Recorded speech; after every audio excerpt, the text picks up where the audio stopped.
I will talk about nature, my first love and my forever love. No doubt, we humans are a social being. We connect easily, naturally with people, places, or even things. Every person sitting here may certainly have some memorabilia reminding you of some special person or events. I still have with me a torn wallet that my friend gifted me some 8 years ago.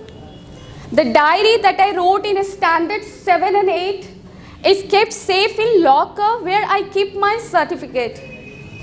It also has some 60 poems that my students wrote as a punishment.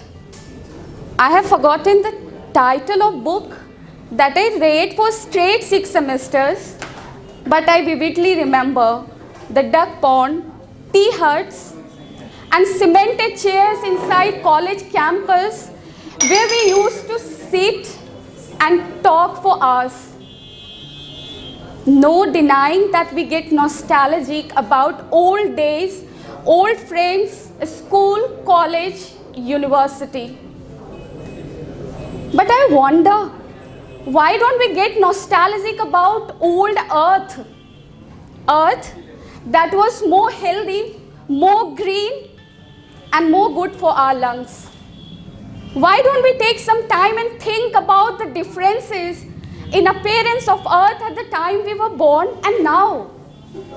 Isn't it strange that while looking into the mirror, we get worried about acne, dark spots, receding glow. But looking around, we don't get worried about earth getting darker and darker, uglier and uglier. It seems we have taken these environmental changes as inevitable, as a part of a progressing world, as a wish of God. True that change is inevitable, unavoidable, but only if the change is natural. Remember that if change is unnatural, if change is man-made, it is deadly. It is deadly. But we are not willing to accept this fact because we are more comfortable with water and air purifier and not with the idea of cracking down on elements polluting earth. But remember, this comfortability is short-lived and will not last longer. Because nature of our development is like makeup done using cosmetics. Cosmetic that is meant to beautify face, and it does for some days, some months, some years, until it robs all natural beauty and itself become defunct, ineffective. So we all are this makeup artist, we all are this makeup artist who have no wistful longing for trees replaced by towering buildings, dams, and elements of unnatural development. Okay? So we all are part of this. It seems we don't know trees. It seems we don't know trees, beautiful trees, gorgeous trees, powerful trees, trees that serve us both when dead and alive. It seems we want flowers, we want fruits, we want colorful autumn, we want a sprouting spring, but not trees. It seems we want service, but not the giver. We all want a clean surrounding, but don't want to be a part of it. We cherish industrial products, but don't care about its toxic waste getting discarded into rivers. Rivers that were once white, free, sparkling, rich.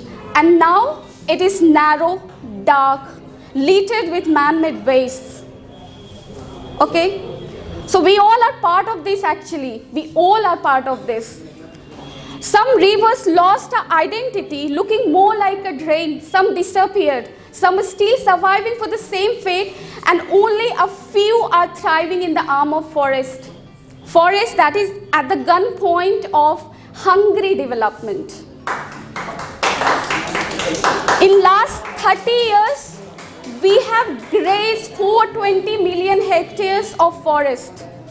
And forest is not only about trees, it is also about wildlife, about reserve of oxygen, about reserve of oxygen, about sources of water, about the livelihood of poor people in and around the jungle. It means by destroying forest, we have eaten homes of millions of living beings. We have swallowed many species. Thank you.